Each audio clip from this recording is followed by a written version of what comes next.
اصلاحی نورانی اور روحانی محفل میں اکٹھے ہیں، جس محفل کو ایصال ثواب کی نیت سے، دعائے مغفرت کی نیت سے منعقد کیا گیا ہے۔ اللہ رب العزت مہر غلام محمد قائد کی اہلیہ محترمہ کی کامل بخشش فرمائے، اس کی قبر کو منور فرمائے، اس کی روح کو، اس کے جسم کو ہر وہ راحت اور سکون نصیب فرمائے جس کا اللہ اور اللہ کے رسول نے اس امت کے مرحومین سے وعدہ فرمائے۔ اور مہر یاسین صاحب، مہر آصف صاحب، مہر مرتضیٰ صاحب، بھائی مظہر صاحب، بھائی ظفر صاحب، مولانا قاری لدیدہ صاحب، ان سمیت جتنے لواحقین ہیں، پسماندگان ہیں، سوگواران ہیں، اللہ سب کو صبر جمیل نصیب فرمائے، اور صبر پر جس اجر کا اللہ کے رسول نے وعدہ فرمایا، اللہ وہ اجر بھی نصیب فرمائے۔ سامعین محترم، مجھ سے پہلے مولانا صفدر عباس میرالی صاحب بڑے خوبصورت انداز میں آپ سے مخاطب تھے۔ میں بھی بہت زیادہ لمبی گفتگو نہیں کروں گا، انشاءاللہ مختصر گفتگو کرنے کی سعادت حاصل کروں گا۔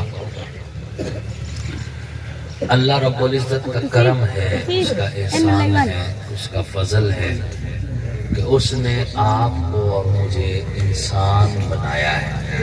کہو الحمدللہ۔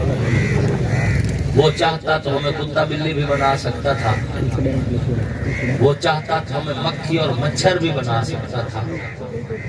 اس نے آپ کو اور مجھے نہ گائے بنایا، نہ بھینس بنایا، نہ مچھر بنایا، نہ مکھی بنایا، نہ کتا بنایا، نہ بلی بنایا، اس نے ہمیں انسان بنایا، اور انسان بنا کر پھر اپنی اس تخلیق کی خود تعریف بھی کی۔ لَقَدْ خَلَقْنَا الْإِنسَانَ فِي أَحْسَنِ تَقْوِيمٍ، کہ بڑا خوبصورت بنایا انسان کو، اور ساری مخلوق میں سب سے زیادہ حسین بنایا انسان کے لوگ اس دھرتی پہ موجود ہیں۔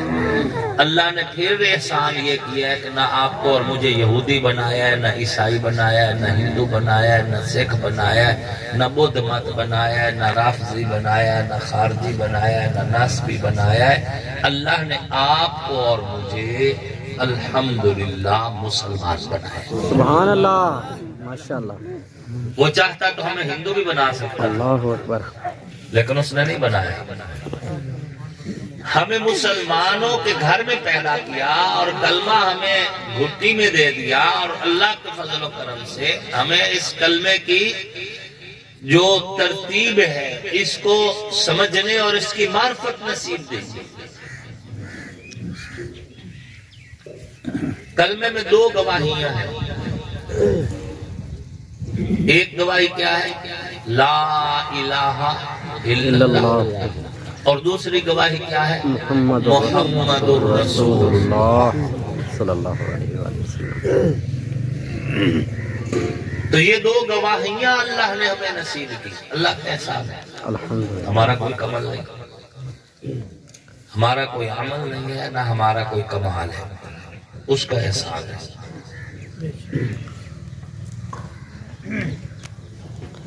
اس نے انسان بھی بنایا ہے، مسلمان بھی بنایا ہے، مسلمان بنانے کے بعد حضور کی نسبتوں کا احترام بھی نصیب کیا ہے، بے شک، احترام بھی نصیب کیا۔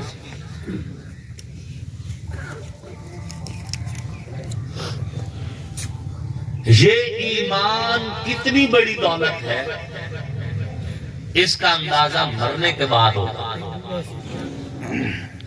ہمیں چونکہ ایمان ملا ہے بڑے دوسرا کیا سمجھے وراثت کے اندر اور بغیر قربانی کے۔ اس ایمان کی قیمت کتنی ہے اس کا اندازہ آپ فلسطین والوں سے پوچھو، چکانا پڑتی ہے قیمت۔ قرآن نے یہی کہا، احسب الناس ان یترکوا ان یقولوا آمنا وهم لا یفتنون۔ کیا لوگوں نے یہ سمجھ رکھا ہے کہ ہم صرف کلمہ پڑھ لیں گے اور بالکل آزاد چھوڑ دیے جائیں گے؟ کیا انہیں آزمائش میں نہیں ڈالا جائے گا؟ اللہ پاک فرماتے ہیں ہم نے ان سے پہلے بھی بڑے لوگوں کو آزمایا. ایمان کی قیمت کا اندازہ لگانا ہے تو آگ میں بیٹھے ابراہیم سے پوچھے. ایمان کی قیمت کا اندازہ لگانا ہے تو چھری کی دھار کے نیچے اسماعیل سے پوچھے. ایمان کی قیمت کا اندازہ لگانا ہے تو پتھروں کی بنی قبر کے اندر جو قوم نے پتھر برسائے تو اس پتھروں کی وجہ سے ایک قبر بن گئی اور اس کے نیچے نوح علیہ السلام دب کے رہ گئے. حضرت نوح سے پوچھے ایمان کی قیمت کیا ہے تو حضرت عیسیٰ علیہ السلام کے لیے جو صلیب لٹکائی گئی حضرت عیسیٰ کو قربانیاں دینا پڑی. جناب عیسیٰ سے پوچھے ایمان کی قیمت کیا ہے. جناب موسیٰ کلیم اللہ سے پوچھے ایمان کی قیمت کیا ہے. طائف کی وادی میں پتھر کھاتے نبیوں کے امام رسولوں کے سالار پیغمبروں کے سلطان سید الاولین سید الاخرین امام الانبیاء خاتم المعصومین سرور کونین سید الکونین جناب تاجدار ختم نبوت حضور پر نور محمد مصطفیٰ علیہ الصلوۃ والتسلیم سے پوچھے ایمان کی قیمت پوچھنی ہے تو مکہ کی گلیوں میں پسلیاں تلوانے والے ابو فقیہ سے پوچھے. ایمان کی قیمت دیکھنی ہے تو ابو بکر کو دیکھو. ایمان کی قیمت دیکھنی ہے تو مصلی نبوی پہ شہید ہونے والے عمر کو دیکھو. ایمان کو دیکھنا ہے تو عثمان ذو النورین کی شہادت کو دیکھو. اگر ایمان دیکھنا ہے تو مولا علی کی شہادت کو دیکھو. ایمان کی قیمت کیا ہے کرب و بلا میں جا کر. کیا بات ہے، سبحان اللہ.